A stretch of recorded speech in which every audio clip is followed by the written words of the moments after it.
right, Andreas. So, ladies and gentlemen, as I introduced, Andreas is a very well-known trainer, speaker, consultant, and we have been working together for a while. And we have also, well, we have met through Toastmasters, and we have been good friends since then. We have like a fraternal relationship with him, and he has helped me advance in my career a lot. You remember the story I told you where somebody introduced me to a company that I've been working with for the last 5 years? That somebody was Andreas. So I also have very high appreciation for him. And he's one of the best speakers that I have ever met in my life. So here he's going to share his story a bit with us to inspire us, and then we can have a small question and answer round if you want. So Andreas, thank you very much for coming here, and you have the floor. Thank you, first of all, Percin, for inviting me, for having me here. I'm very honored to be among this international community, which has already a lot of fun, I can see. I'm privileged to be with you, and thank you for having me. Telling about me, I'm from Vienna, Austria. I'm very close to Vienna right now in the Wiener Wald. It's the forest of Vienna, around Vienna. It's very nice. I go backside out, and then in the forest, and I have 20 minutes to Vienna. I grew up here, and then when I was 28, I actually came to Turkey. I found there my love, and my wife actually came from, I liked speaking all the time. When I was 18, I went into a business where I could speak every week. And I had a lot of good role models. I listened to speeches and different speakers in German first, and then also in English. I guess I picked up here a little bit and there a little bit and found my own style to speak and to communicate, connecting with people. One of my biggest guru, which I follow over 25 years now, is John Maxwell. He's a leadership guru. He wrote over 100 books, and I can't even follow the books, how fast he writes it. I can't read it as fast as he is writing them. So then I developed in Turkey a company which is called ISG, International Service Group, and we are dealing with human resources, meaning we help companies with their human resource needs. So first, you need to develop the right people, like Percin does with you right now, getting the right people on board, like you are in a baseball or soccer or a basketball team. First, you need the right players.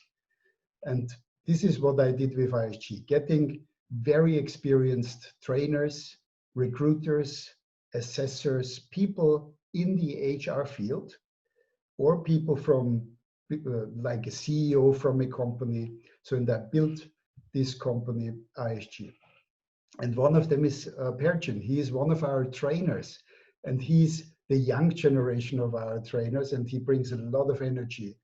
And I appreciate, because now the student becomes actually the trainer for the modern systems like these virtual trainings. This is new for the older trainers, and Percin is teaching the older ones, the experienced ones, how to use this technology. And he teaches me as well. Thank you, Percin. So we are growing. With this business, we have 700 employees, 250 are recruiters, 70 are trainers, and others are in temporary work assignments, in interim management positions. In Turkey, we grew in India, we grow in India right now. We now enlarge into Japan, America, Germany. So we are in 38 countries. And it's a wonderful experience to grow to different countries, to go to different cultures, and see the needs of human resources in companies. That's what I do at the moment. When I do trainings, I do them mostly on leadership issues. So how to be a virtual leader nowadays, because you lead on distance when you have an employee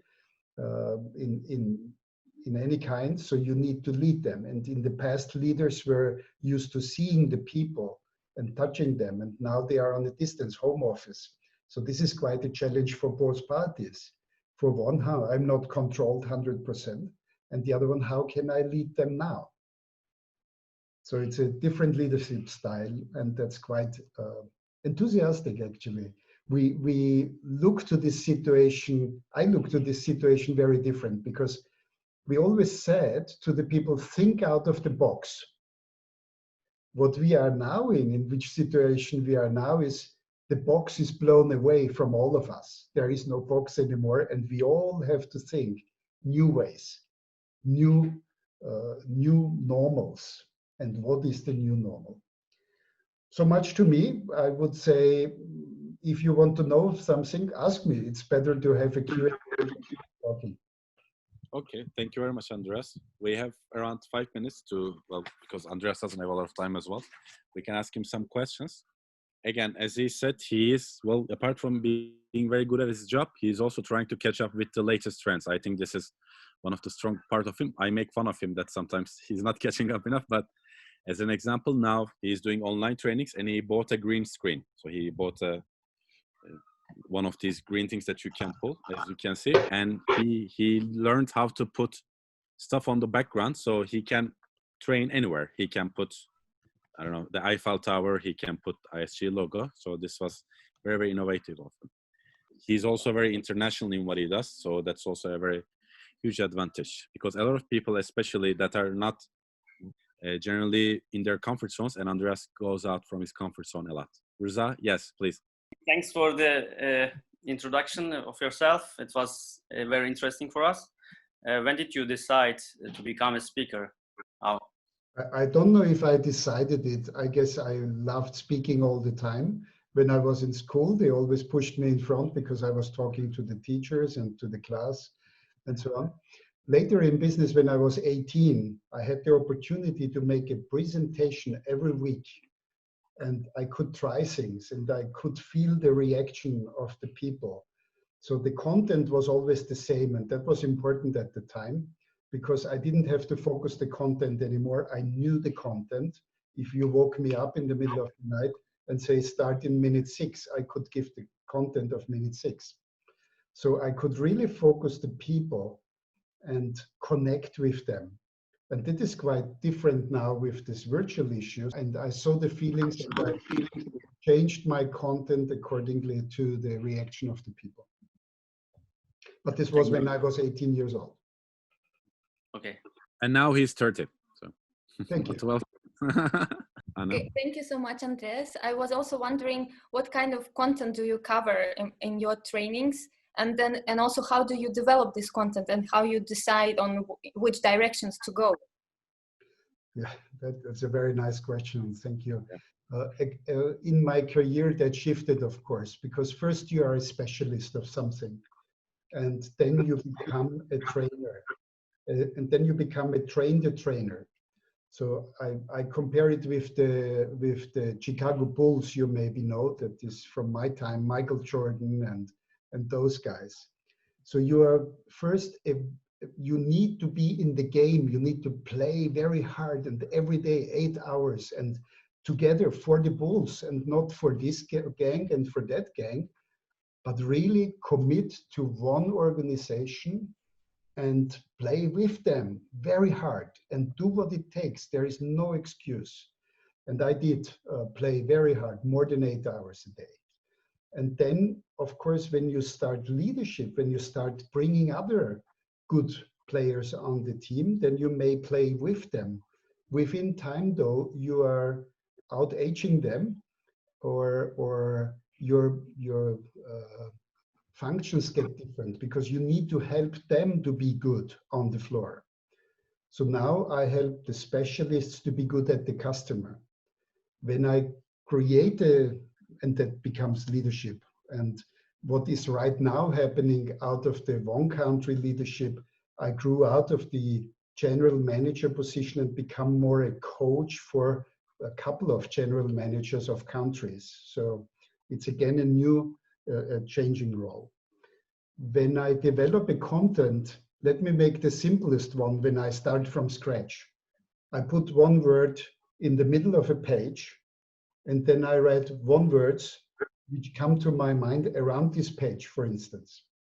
Or sometimes I write it on top of a page, a word which I want to develop, and elaborate on. And then you know this game, this alphabet A to Z, where you say city and name and animal. So I do the same game. I write the word in front. I say, let's say, commitment. And then I say, what is with A? Commitment with A. What is B? What is C? What is Z? You go up and down. And the fun part is you don't have to only one word. Sometimes I write 10 words at C or D. And then I have a content list. And I see also that in different forms, I use the same different words which mean the same. And this is very strong. Then I develop that further and go into a training like that. Thank you. Of developing the training. So